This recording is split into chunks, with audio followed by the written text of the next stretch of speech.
कोई बर्तन है जो एक अर्धगोले आकार का है जिसके ऊपर एक खोखला बेलन है। मतलब क्या क्वेश्चन कह रहा है कि एक खोखला अर्धगोला है, ठीक है ना। कैसा अर्धगोला है, ठीक है, एक अर्धगोला है, ठीक है। इस अर्धगोला पे क्या रखा हुआ है कि इस अर्धगोला पे एक क्या रखा हुआ, खोखला बेलन है। मतलब इसी पर एक खोखला बेलन रख दिया है, ठीक है ना। खोखला क्या रख दिया गया है, बेलन। खोखला कहते हैं जिसके अंदर से कुछ भी ना भरा हुआ रहे, तो खोखला बेलन रख दिया।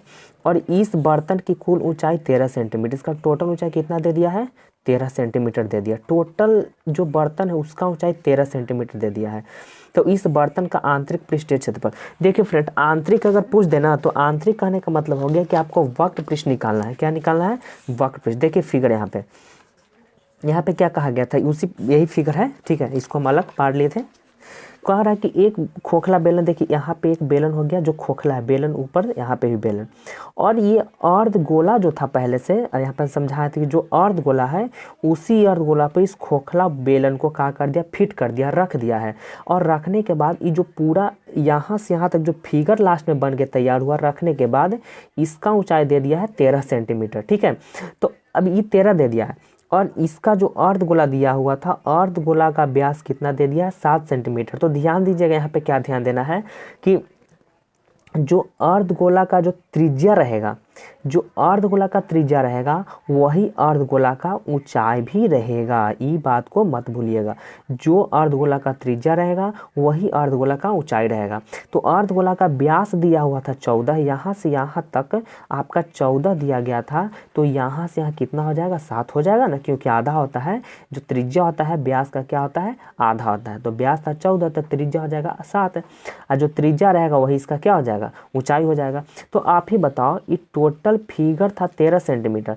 13 सेंटीमीटर में यहाँ तक, यहाँ से यहाँ तक तुमको पता होगा कि 7 है, नहीं पता हो गया, यहाँ से बताइए, देखिए यहाँ जोड़ देते हैं, बताइए यहाँ से यहाँ तक तुमको पता हो गया कि 7, तो बताइए खाली ई कितना होगा, खाली ई पूरा जो ई जो कटोरी जैसा जो आकार है, ई फिगर हमको पता हो गया कि जो पूरा फिगर है कितना है, 13। ये वाला कितना है ऊंचाई, इसका ऊंचाई है 7, इसका ऊंचाई कितना है, 7। अब पूरा का दिया हुआ 13, तो बताइए तो खाली बेलन की ऊंचाई कितना बचेगा। तो बेलन की ऊंचाई क्या करेंगे, 13 में से 7 को घटा देंगे तो बेलन का ऊंचाई हो जाएगा 6 सेंटीमीटर। समझ में आ रहा है ना बात को। तो चलिए यहाँ पे हम लोग क्या करते हैं, लिख के समझते हैं।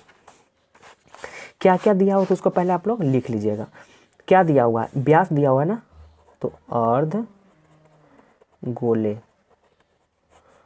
अर्धगोले का व्यास कितना दिया गया है, 14 सेंटीमीटर।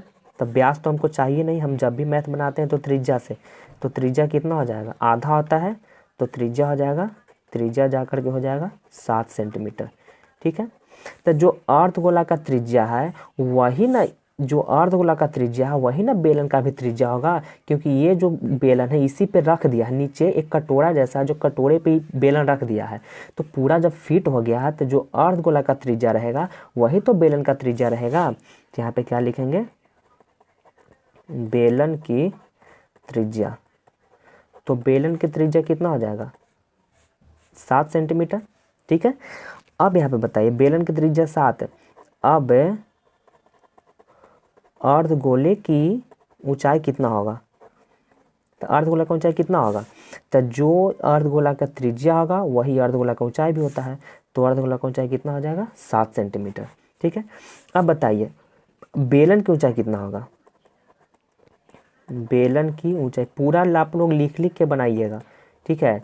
तो बेलन की ऊंचाई कितना हो जाएगा, तो टोटल फिगर था 13, टोटल फिगर कितना था 13 सेंटीमीटर। तो 13 सेंटीमीटर में से इस 7 को खाली घटा देंगे तो आपका बेलन खाली कितना बच जाएगा, 6 सेंटीमीटर बच जाएगा ना। बेलन आपका कितना बच जाएगा, 6 सेंटीमीटर। अब क्या पूछ रहा था, इस बर्तन का आंतरिक पृष्ठ मतलब अंदर के पृष्ठ का निकालना है। तो अंदर के जब भी बात आए तो यहाँ पे हम लोग वक्र पृष्ठ ही निकालते हैं। क्या निकालते हैं, वक्र पृष्ठ। यानी कि बर्तन का, यहाँ पे दिखा क्या रहा है कि बर्तन का आंतरिक पृष्ठीय क्षेत्रफल, आंतरिक पृष्ठीय क्षेत्रफल, यही ना निकालना था। आंतरिक मतलब अंदर। तो इसमें देखिए कि जो बर्तन तैयार हुआ है, जो बर्तन तैयार हुआ है कौची कौची मिल के बना है। तो बर्तन जो बना है, एक बना हुआ है बेलन से मिल करके, एक है अर्धगोला, यही दोनों के ने जोड़ा है तो बर्तन बना हुआ है। इसमें शंकु भी आया हुआ है क्या, नहीं ना। तो सिर्फ इसमें बेलन है और क्या है, अर्धगोला है। तो बेलन और अर्धगोला का ही यहाँ पे फार्मूला लगेगा।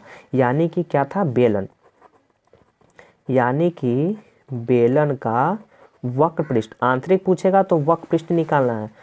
बेलन का वक्र पृष्ठ क्षेत्रफल प्लस अर्धगोला है ना, तो प्लस अर्धगोले का वक्र पृष्ठ क्षेत्रफल।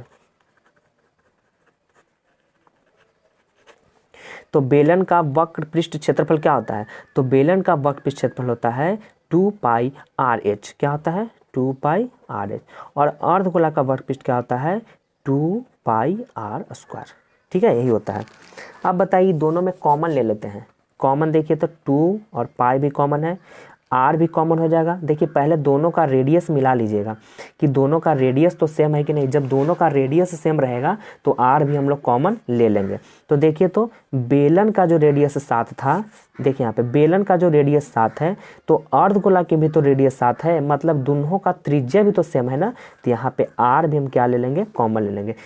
कोई मैथ में क्या रहेगा कि अर्धगोला का त्रिज्या कुछ रहेगा, बेलन का त्रिज्या कुछ रहेगा, तो इसका मतलब अलग अलग रहेगा तो आर कॉमन नहीं लेना है, जब सेम रहेगा तब कॉमन लेना है। तो यहाँ पे हम आर कॉमन ले लेते हैं। यहाँ पे क्या बचेगा, एच प्लस इसमें क्या बचेगा, आर बचेगा। तो 2 गुना 22/7, पाई का मान 22/7, जब तक बुक में नहीं कहेगा 3.14 लेने के लिए तब तक नहीं लेना है। अब रेडियस, तो रेडियस का वैल्यू, रेडियस कोई भी है, 7 है तो है 7 भर दीजिए। हाइट कितना है जी, हाइट 6 है, और आर कितना है 7 है, सेंटीमीटर स्क्वायर कर दीजिए क्योंकि क्षेत्रफल में स्क्वायर होता है। तो 7 से 7 खत्म, तो 22 दूना क्या बचा 44, और 7 में 6 से गुना करेंगे तो 13 सेंटीमीटर स्क्वायर।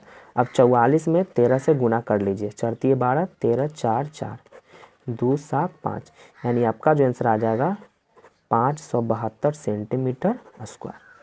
ठीक है।